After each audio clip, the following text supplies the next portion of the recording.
ডেটগুলো একটু ব্যাকে যে পুকুরটি দেখছেন এটি কাটলিয়া ইটভাটার পুকুর। এখানে 5 তারিখ থেকে পাস হওয়ার কথা ছিল, কিন্তু পরিবর্তিত হয়ে 12 তারিখে সেটি পিছিয়ে গেল।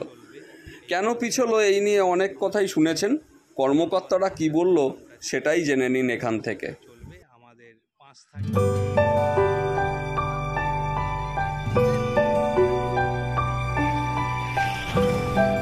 এই কাটলিয়া পুকুর, আমি পুকুর কমিটির তরফ থেকে বলছি। এই আমাদের পাড়ের এখন সংস্কারের কাজ চলছে।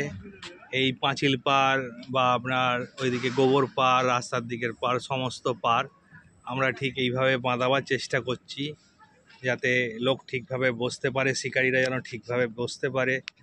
এবং আমাদের জলের ফিল্টারেশন প্রসেস চলছে। নতুন জল মাছকে শ্যুট করানোর জন্য যেগুলো করা উচিত, আমরা ডাক্তারের সাথে পরামর্শ নিয়ে সেগুলো করছি। তাই আমাদের পাসটা আমরা 1 সপ্তাহ পিছিয়েছি। আমরা হাতে একটু সময় নিয়েছি। আমাদের ওপেনিং যেটা 5 তারিখ হওয়ার কথা ছিল, সেটা আমরা 12 তারিখে করছি। আমরা সমস্ত চ্যানেলে এই বিজ্ঞাপন বা এই নোটিশ বা এই বিজ্ঞপ্তি এগুলো আমরা জানিয়ে দিয়েছি।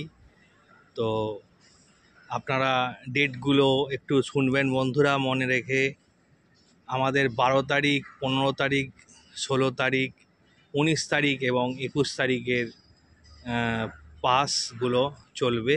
এই 5 দিন ব্যাপী আমাদের যে নর্মাল পাসের প্রোগ্রামটা ছিল সেটা চলবে। আমাদের 5 তারিখ, 8 তারিখ যে প্রোগ্রামটা ওপেনিং হওয়ার কথা ছিল সেটা আমাদের পরিবর্তন হয়ে 12 এবং 15 তারিখ হচ্ছে। তো বন্ধুরা দেখুন, আমরা চেষ্টা করছি যথাসাধ্য যাতে শিকারীরা এসে আনন্দ পায়। প্রচুর মাছ ছেড়েছে আমাদের কমিটি, সবাই যেন মাছ ধরতে পারে, আমরা সেটাই চেষ্টা করছি। বন্ধুরা ধন্যবাদ। কাটলিয়া পুকুর কমিটির তরফ থেকে সবাইকে স্বাগতম জানাই। ধন্যবাদ।